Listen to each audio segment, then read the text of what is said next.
So We were talking about freedom a moment ago. The flip side of freedom, one could argue, I think, is doubt, and that doubt leads to fear, and then you end up being frozen by your fears. Artistically, have you ever had self-doubt? And if so, what were you doubting yourself about? yes, I think every artist goes through that, especially in the beginning when you're trying to find your own voice. And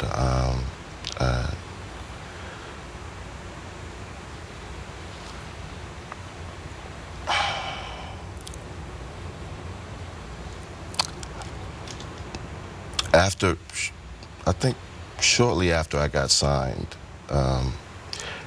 it just started to dawn on me that I had something to say and that Yahweh put something in my heart to share with the world. And once you have that conviction, then the fear don't mean nothing. It's just a thing. But every time I've noticed that I've persevered through that fear, and you come out on the other side golden. So it's just something that you learn to trust. Yeah. I think part of what's wrong with the world is that there are so many copies and ain't no originals no more. Yes, sir. And you have found a way to distinguish your own sound. You put your own song stylings on it. You turn the radio on, you hear a D'Angelo track. Even before I hear that falsetto, you hear that groove, you know it's a D'Angelo track. So you've been able to find your own voice, but you started out copying somebody like we all do, trying to imitate somebody. That's right. Tell me about the journey of discovering your own sound.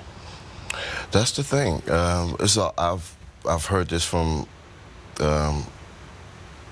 actually my brother, who's my oldest brother, who's like my first idol, you know what I mean? He used to always say it, imitation leads to creation.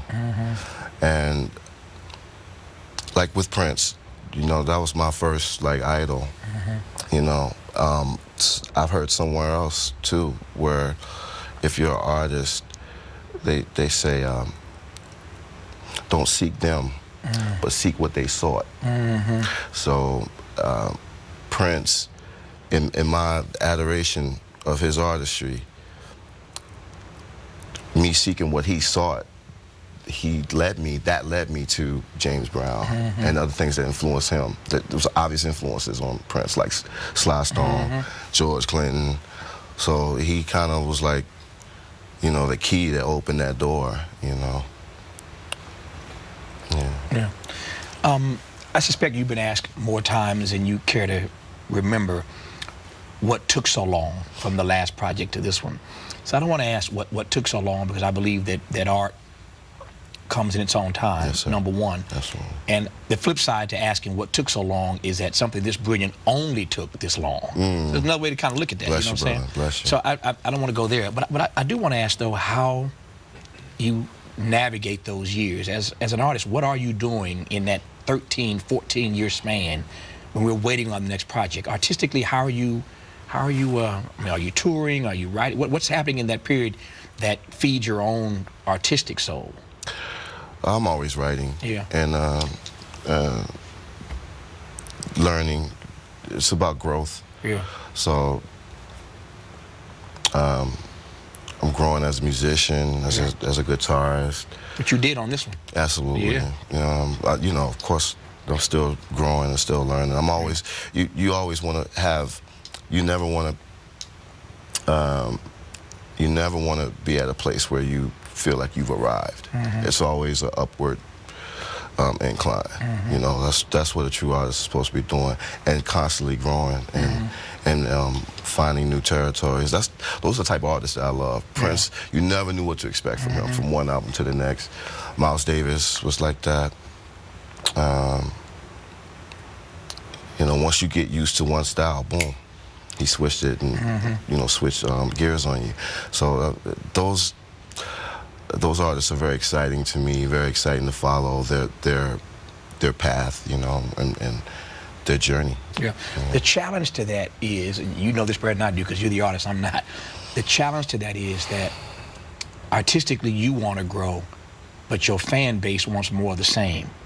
and not just your fan base, but the record company really don't want you to grow. The record company. They want you to put out the same thing you did last time that hit so hard. That's right. So you break out with Voodoo, and you break out with Brown Sugar, and you break out with, you know, Negroes ain't checking for that new stuff. They want to hear more of what you put out. Formula. Right. Yeah. So how do you not get boxed in by your fans and by record labels? Corners. Yeah. You gotta stay true to your heart and just not be afraid. It takes courage because when you're doing something different, it was funny because when I first dropped Voodoo, a lot of people didn't like it initially because it was different than Brown Sugar, and you just have to walk with that conviction. Yeah. Yeah. When sales aren't the same from one project to the next, artistically you have followed what your heart, you know, is tugging on you to do. But how do you juxtapose those two things? Following your artistic, you know, muse, but sales might not be the same as they were on another project or what somebody wanted at the record label. Or does that not bother you? It doesn't. Yeah. It doesn't. That's what I expected, yeah. Right. If it bothered me, Terrence, I wouldn't have done it. Yeah. It all boils down to what you're in it for. Yeah. What's your motivation? What's your true intent? Yeah. And my intention is to make art. Yeah. Yeah. And to I don't know, let the spirits, whatever's guiding me, let that. I just want to be a conduit of that. You know. And with regard to Black Messiah, what are you a conduit for? What are you trying to get us to hear? Black Messiah is I think the most I guess socio-political stuff I've done on record. I think just in lieu of everything that's been going on in the sign of the time, it's like something needs to be said, and it's so few that's doing that right now, and that was funny to me because there's so much going on with all of the the Black Lives Matter movement that's going on, all young black men and women just getting killed for nothing. And I've always been a big reader and fan of history, and I love the Black Panthers and all that stuff. Saw you hanging out with Bobby Seale. Yes, sir. That's a nice piece in the New York Times. Oh my God. I love that piece, man. Oh, thank you. We'll talk more about that, but go ahead. I'm sorry. Yeah, it's just, I'm not trying to be, like a poster child or anything of the movement, but definitely a voice. Yeah. As a black man, as a concerned black man, as a father, as well. So, how do you find the balance between giving your audience something artistically that they can appreciate, that they can celebrate, responding to that call to say something in a difficult moment like this, but not proselytizing, not being preachy? How do you find that balance in your writing and in the studio? That's such a good question, Yeah. and it's something that I think about a lot, because that's the one thing I don't want to do is come off preachy. So it's a fine line, but I think the biggest thing to do is to remember is that you're not on a, even though people might try to put you on that thing, you're not on a pedestal, you're not in the pulpit, you know what I mean? That you're one of the people.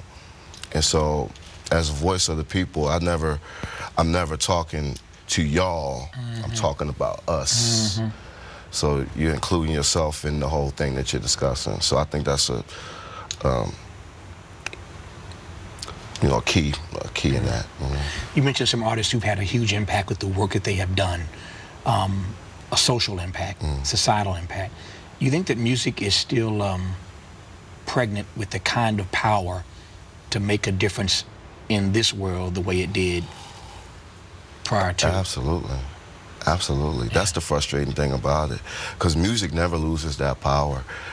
But the powers that be, Prince would say the gatekeepers, the bean counters, the execs, it's all about the bottom line.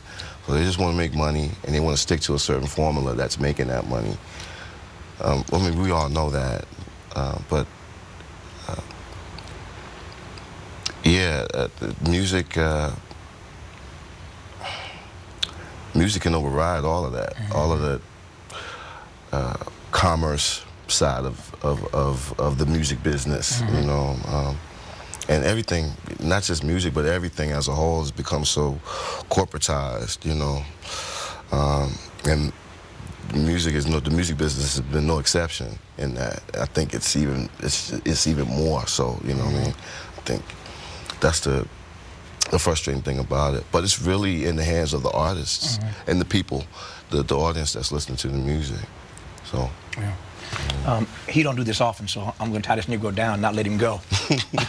So we can continue this conversation tomorrow night. D'Angelo's latest project, D'Angelo and the Vanguard, is called Black Messiah. It is a powerful, poignant, beautiful piece of work. Fits awfully nice into his corpus, and I am honored to have him on this program tonight. And if you tune in tomorrow night, you will see night 2 of our conversation with D'Angelo. Until then, thanks for watching, and as always, keep the faith.